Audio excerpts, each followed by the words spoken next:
Well, hello, Russ. I know, I'm late. Well, I see you needed time to change. What's the matter with this? We're not dining at the Huddle, you know. All right, back off, huh? I mean, come on. Why the invitation? I wanted to thank you for accepting my Christmas present. I was beginning to think you were hopeless. Well, I did it for Becky. You can pick whatever reason you want. You did the right thing.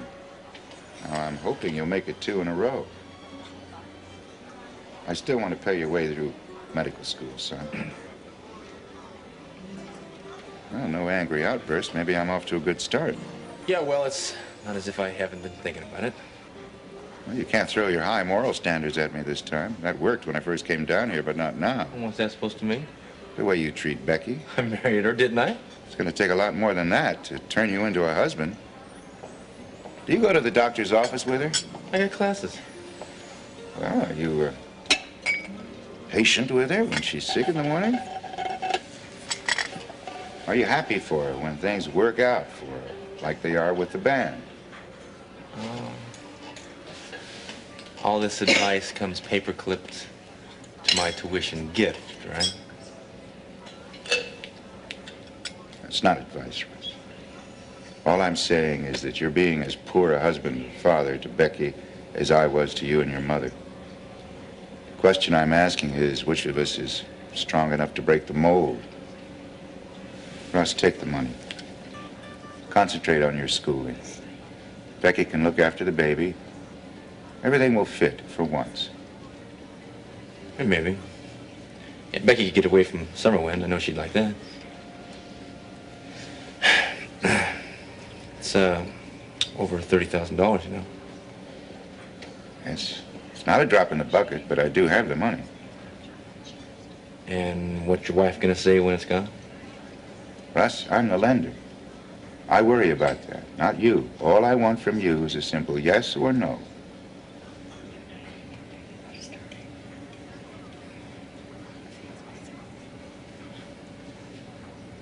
Yes.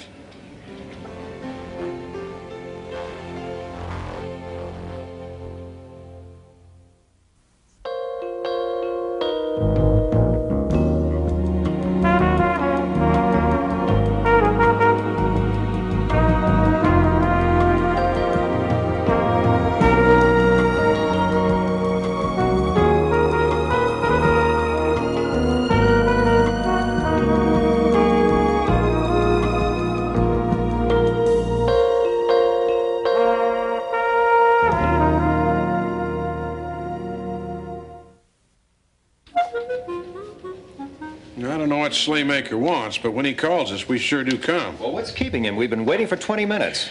Any one of 100 things a county commissioner has to do. Oh, nonsense. He can't be that busy. I saw in the paper the other day where he dedicated a new preschool. Is that big time? The man's got political aspirations. He was there to be seen. The fact that you saw about it in the newspaper is proof enough of that. Hey, Charles, this guy's class. No. Which brings me back to your question. What does he want with us? Hold the press releases until Monday. Gentlemen. Hey, you're looking great, George. I haven't seen you since... when was it? Since you almost had your license revoked by the mayor's office over that conflict of interest debacle. Memory like a steel trap. I was just asking Webster how long we'd be here. Charles, did you expect me to wine and dine you for hours before I got to the point? You know, speaking politely, it's been my experience anytime I was with a politician that that's exactly the way they worked. Say hello to the new breed. I fired Samantha Marshall. She was impeding the progress of your Hollister Square. And that's one you owe me. I'll collect sometime around the next election.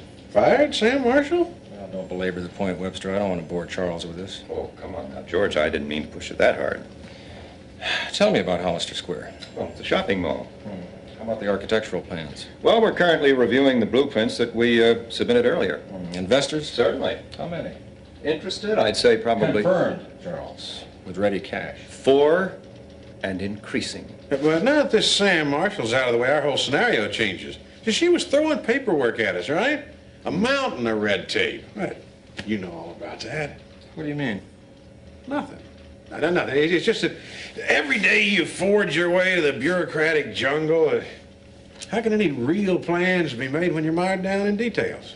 Well, I'm not impressed.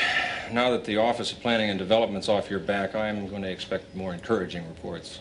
I don't like to be presumptuous here, but why is it, George, that I get the feeling that we're reporting to you? Charles, everyone in this building got here on slogans of urban renewal. Hollister Square embodies that kind of promise. Well, of course, if we'd gotten started sooner, we might have brought you a preschool. That's seeding the future, Charles. Preschools mean the initial transfer of our glorious heritage. Really, George, we're not the press. I know what you're saying, George. This is the kind of sloganeering that you're going to apply to Hollister Square.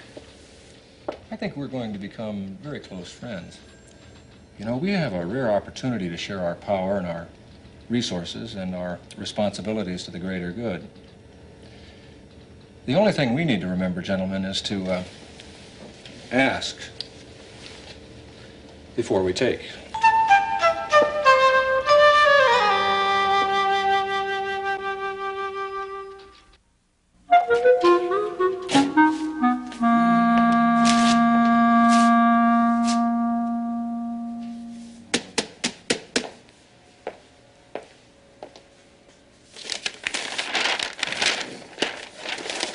Gene Redley? Yeah, the survivor. Henry Haskell. I work with civil service. Yeah? Sam Marshall isn't the kind of worker you like to lose. Yeah, tell me about it. This is for personnel. We fill it out and have it completed by the end of the week. And this is your contract concerning your pay increase and increments of... Oh, wait. What is this all about? Sam didn't talk to you? About what? You're the new office supervisor. Supervisor. Honestly, I thought Sam would have talked to you. I talked with her about this at her home yesterday. Last time I saw Sam was yesterday morning. I see. Well, you're her replacement. I wasn't even asked. Well, you're being asked now. Look, the job includes a raise in pay and opportunities for advancement. I really don't imagine how you could turn this down. And from what I gather, Sam recommended you as a man who could handle his professional as well as his personal life quite admirably. So is this job for keeps, or am I just the intern? Interim. But if you do a good job, you can save the civil service the trouble of finding someone new. Well, what do you say? Yeah, sure, for now. Fine. Just fill out these forms and send it to my office. Okay. Well, it's been real nice meeting you, Gene. And let's hope that you get along better with the Board of Commissioners. Okay. By the way, you'll be needing to fill your own vacated position. Find yourself an assistant, someone you can work with. Right.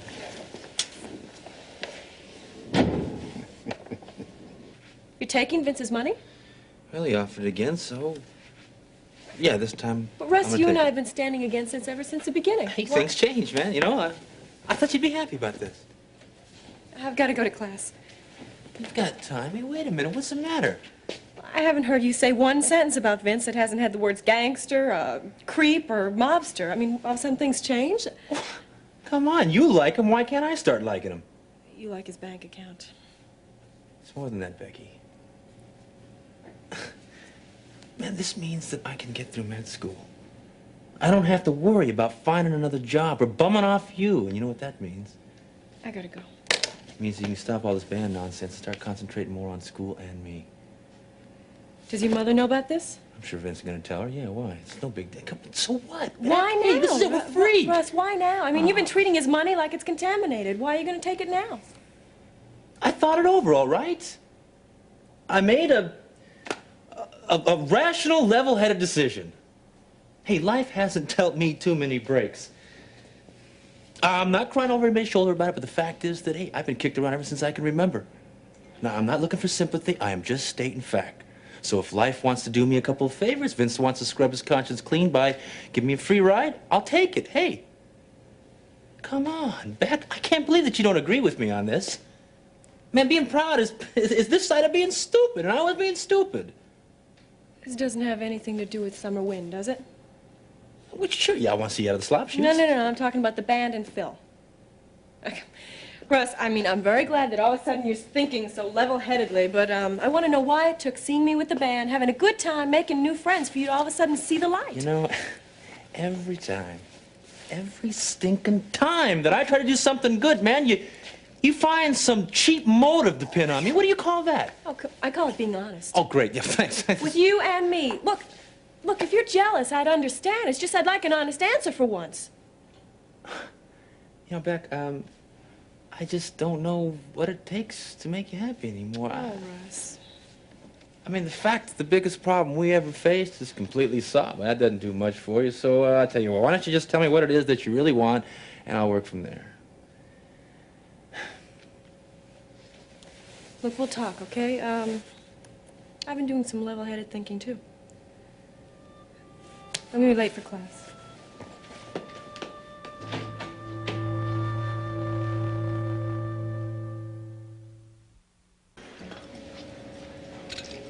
Yep, I was shocked.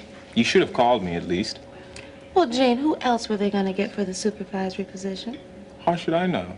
Slaymaker must realize that I'm going to fight for the same revocation that you wanted. Oh, well, that kind of loyalty is rare in civil service. Besides, Slaymaker heard that Sam Marshall was in the way, so Slaymaker did away with Sam Marshall. Well, that's great, because as soon as my name reaches him, then I'll get the axe too. Listen, I didn't come here to talk about my problems. I'm sorry about what happened, and I want to help in any way that I can. I'll be all right. Come on. Look, I mean, I know that this job was close to you and that you're all broken up about it, Sam. Well, something else is going to come up. Hey, are you playing games with me, lady? Jane, I am not hiding one single tear. But look at how I left. I made a stand for something, and I got canned. Besides, I think it was a great way to leave. Well, you got a case against Slaymaker, you know that. You can go to the press with it. Oh, no. You line up a couple of stories like yours with where he's done the same thing to some other government workers, and that could be the end of his career. Jane, I have got to move on. Don't you understand? Oh, gosh. Well, you know, I wish you would be a little bit more bothered about this. I mean, I come here with two shoulders ready to be cried on, and you're on top of the world. I mean, I'm the one that should be happy. I got the promotion, I got the raise. And you wouldn't have got it if I'd been around. Uh-huh. Mm-hmm. Well, I'm not really happy. You want to know why? I think I can guess. Maybe we should not talk about it. It being us. Well, Jean, I liked having you around the office. I enjoyed coming to work in the morning and finding you there. It made work a little easier. I feel the same way. I mean, I really wanted to tell you what was on my heart, but that was always a cue for your dear brother Leon to enter. Well, maybe some things are better left unsaid. You're right. If our plans haven't worked out, I mean, then there's no sense in crying about what could have happened, huh?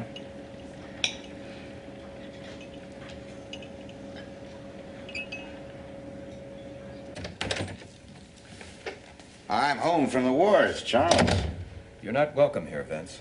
Not the least bit curious about how I found you or what I want. I'm going to call the security guard. Hey, quit cowering. I'm not going to hurt you. Oh, I'm not cowering, Vince, as you suggest. I'm just too busy to see you now. Would you mind leaving? Tell me about Hollister Square. Well, it's respectable and legitimate, so I guess we lose your interest right there. Respectable, huh? With you at the helm? I mean it, Vince. I don't want anything to do with you. Now leave. You see, I was in town taking care of some personal business. I thought I'd stop in and set your mind at ease about some of the corners that you've gotten yourself out of. And maybe find out which corners you've gotten yourself into. And just why should my mind be put at ease? The grand jury. Oh, come on. Nick took all the blame for that. Well, I'm glad to see you read the newspapers. I'll bet Miriam was all choked up. Oh, yes. She was in mourning for 4 days. Uh-huh. Now, what else is it that I should know? Well, you tell me you're legitimate and respectable now, so am I. From the mob to comedy, I certainly wish you well in your new career. Well, I didn't say I'd join the Better Business Bureau, but my friends from Chicago are gone. Oh, no, Vince. You keep those friends for life, whether you like it or not. Come now, Charles. You insist on your right to turn over a new leaf. You can allow me mine. I don't care if you join the seminary. I simply am too busy to see you. Now, will you go? My question still stands. Tell me about Hollister Square. It's a shopping mall. My lawyer and I right now are interviewing retail applicants. We're also looking for investors. It's as dully routine as that. Uh-huh. Routine. Why is Slaymaker interested? Did he send you here? Well, let's say that I'm renewing some old contacts. A friend of mine works at City Hall. Your name came up in relation to the commissioner. Now, Charles, I'm as curious to a fault, and I knew you wouldn't be jumping too high when you saw me, but I did think you would allow me to get in on this little scheme of yours. Correction, Vince, correction. The term is entrepreneurial planning, and no, I won't let you in. You know me well enough to know that what I'm not told, I find out anyway. Be sure and bolt the door as you leave. Nice seeing you, Charles. Keep in touch.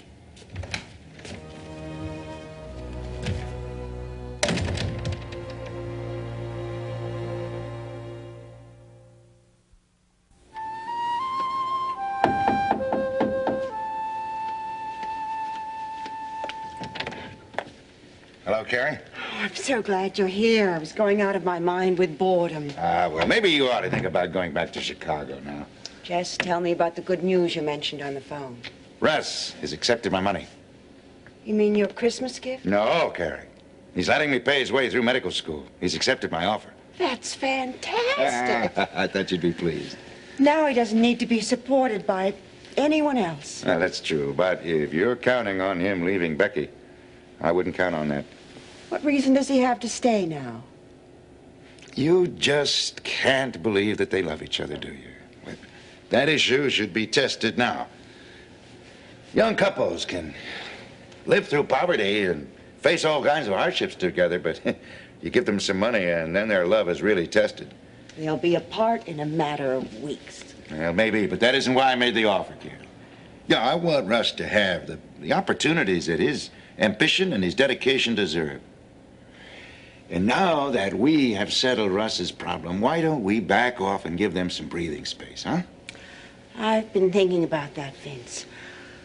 This hotel room is beginning to grow on me, and you don't seem interested in helping me pass the time. I was hoping that you'd take that as a compliment. Yes. Thank you for the loneliness. Russ said I've been using you, didn't he? He's just a boy. He has no idea of a woman's needs. But you did consider it. I've considered it all my life, Vince. But in the end, I trusted your love. I even think you tried to suffocate it, to ignore it. Maybe you told yourself you were using me. But your true feelings couldn't be suppressed. Whatever. That is the reason I have been spending my nights here with you. I didn't want you to doubt me, thinking I could be satisfied that easily. I would have preferred to doubt you and have you here. And now you want me to leave. Kerry, I want what's best for you. But I do think your work here is over, don't you? Yes, I've seen a side of Russ I've never seen before. You've seen it. You just haven't acknowledged it. Watched him plunge headlong into the same mistakes we made years ago. Oh, Kerry, you got a lot more out of this trip than that. We're all much closer now. You'll see it in time. And what about you? Why are you staying? Well, I've still got some contacts to make here.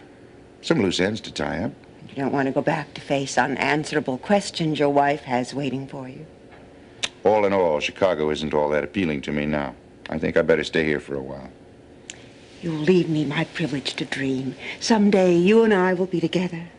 I can't promise it, Kerry. No, Vince, I don't ask for promises from anyone anymore. Just the chance to hope. Tell me it's possible.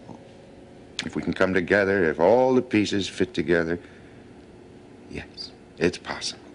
You know, I need opportunities too, just like Russ. I've shown dedication. I deserve a chance, don't I? Oh, Kerry, you deserve so much more than I can ever give you.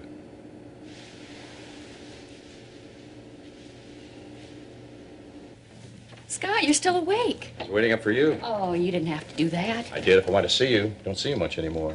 What are you reading? Oh, Proverbs. Listen. A wife of noble character, who can find? She is worth more than rubies. Her husband is full of confidence in her and lacks nothing in value. Now tell me it fits. It fits, but not as much as I'd like. I was talking to Liz today about our situation. About your not wanting me to work at the hospital. Honey, I'm not asking you to quit altogether. You know, things get pretty hectic around the hospital on New Year's Day. A lot of emergencies, and I don't want to leave now. Then stay. Oh, that was easy enough. You know, with New Year's Day coming up, I was thinking about the past 12 months. Never a dull moment. I can remember many years ago when we didn't think we'd live through Lori cutting her first tooth. Now look what we can put up with. Amazing, isn't it? You know, honey, it's those times when the Lord lifts me up above all the chaos and confusion that I realize that all things do work together for good for those who love the Lord and called according to his purpose. Not that you ever doubt it.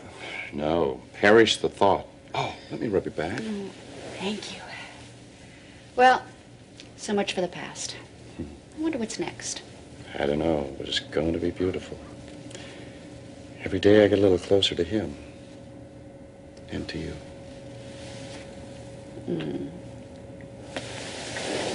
Thank you for a wonderful year. Charm is deceitful, beauty is fleeting. But a woman who fears the Lord is to be praised. I love you too, Scott. But I can't help but wonder what's really going to be coming up for us next year. Lord knows.